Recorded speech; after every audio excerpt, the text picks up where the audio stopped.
Hi guys, so as I promised you in the previous video that I'll be discussing the treatment of acute necrotizing ulcerative gingivitis. So here is a video.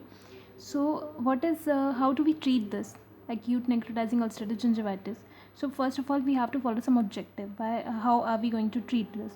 So first thing which we have to do is just we have to decrease the acute inflammation by reducing the microbial load and removal of necrotic tissues. So first of all we have to decrease this inflammation by reducing the microbial load and remove the necrotic tissue.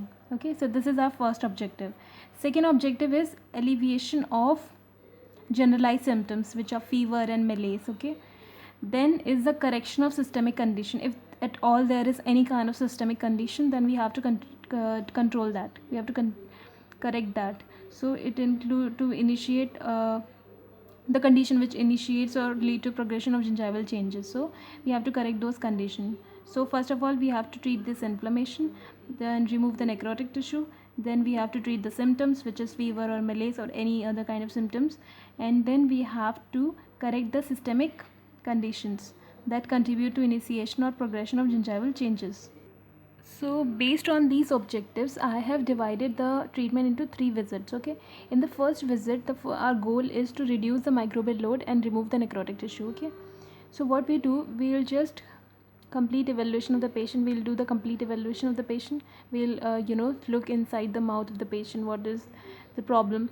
Then we'll do the treatment of acute lesions in primary is the primary goal. Okay, so we'll treat the acute lesions, whatever lesions we'll see in the mouth, by applying topical anesthetic.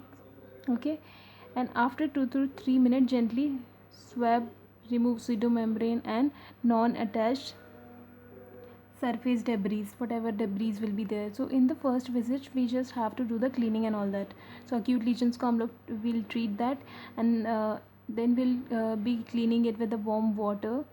Okay, so these are the basically steps. Okay, let me tell you once again. So in this goal, we had our goal is to minimize the load and remove the necrotic debris. Okay, so first of all we'll evaluate the patient. Okay, we'll ask the patient to open the mouth. We'll look around whatever the problem it is, well, whatever the problem is there inside the mouth. Then if in case there are acute lesion, we'll try to treat them. We'll apply local anesthetics, and then 2 to 3 minutes, for 2 to 3 minutes we'll swab the lesions, and we'll remove the pseudomembrane and non-attached surface debris, whatever debris are attached on the gingiva, we'll remove that. Then we'll ask the patient to rinse the mouth with warm water. Then we'll do the ultrasonic scaling, maybe preferable with minimum pressure against the soft tissue. So ultrasonic scaling is done in such case patient against the soft tissue by applying minimal pressure against the soft tissue. Then subgingival scaling and curettage are contraindicated at this time because of the so much lesion is there. So the subgingival scaling and curettage is not done. This may extend the infection to the deeper tissue and cause bacteremia. That's why. Okay, so now we'll give the patient some antibiotics. So this include amoxicillin 500 mg 6 hour for 10 days. Okay, then erythromycin is given 500 mg 6 RD for 5 days. Metronidazole is given 500 mg twice daily for 7 days. I think you can remember these doses. This is same. So 500 mg, 500 mg, 500 mg, 6 hourly, 6 hourly, and this is twice daily. Amoxicillin, erythromycin, metronidazole. Okay, just remember these.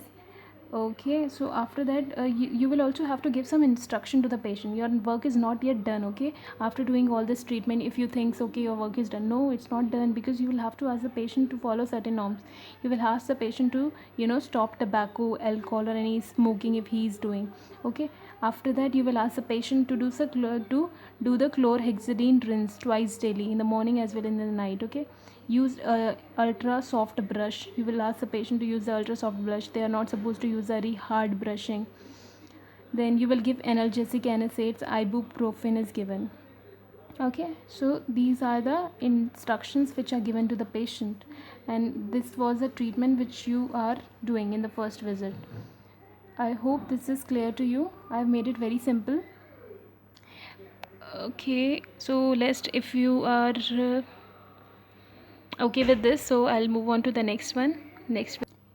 See, in the second visit, what we will do, will call the patient on second day after the first visit. Okay, so the patient is evaluated for resolution of sign and symptoms, and the lesion becomes erythematous, okay, without superficial pseudomembrane, because in the first visit we have removed the pseudomembrane. Okay, so it will be erythematous, it will appear red to you. Okay, and there will be shrinkage of gingiva, which exposes a previously covered calculus, which can be gently removed.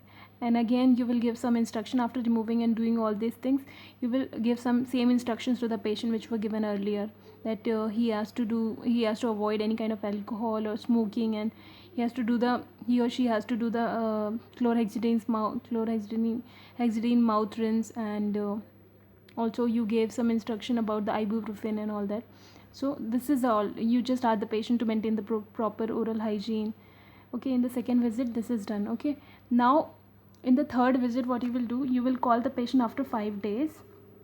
After 5 days, the second visit, the patient is again evaluated for resolution of symptoms, and comprehensive plan for management of patient's periodontal condition is formulated. Now you will formulate a plan. Okay, in the first 2 visits you just did the, superficially removed the calculus or any debris or anything, and you just applied the, antibiotic analgesic, you just did that, scaling was done. But in the third visit, after the 5 days, there is subsequent, decrease in the microbial load, so you will formulate some management plan.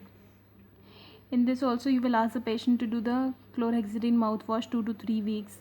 Supportive therapy is done, like rest, appropriate fluid intake, and soft nutrient diet is asked for the patient. Then there is repeated scaling and root planing if this is required. Patient is re-instructed about the plaque control measures, and patient counseling is done for nutrition. So this was about the third visit.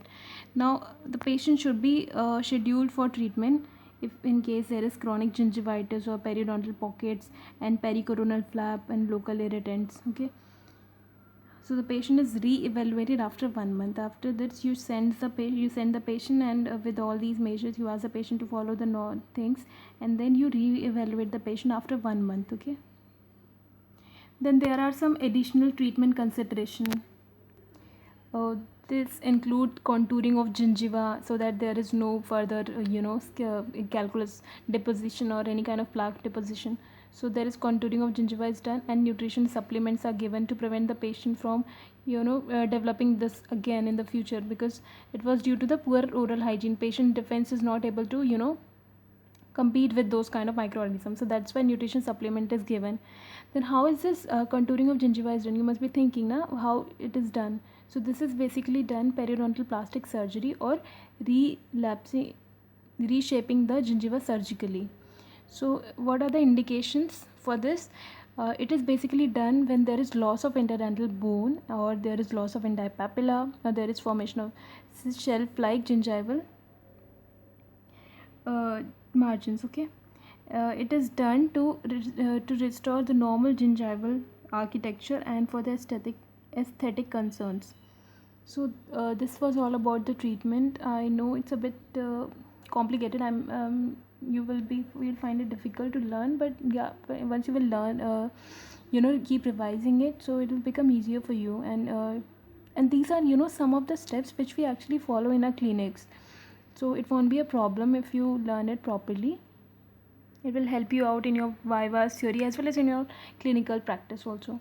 So please read it properly. Once again, I suggest you to write them down and learn them. This is very easy, not difficult. I'd say it is easy. Okay, thank you so much for watching this.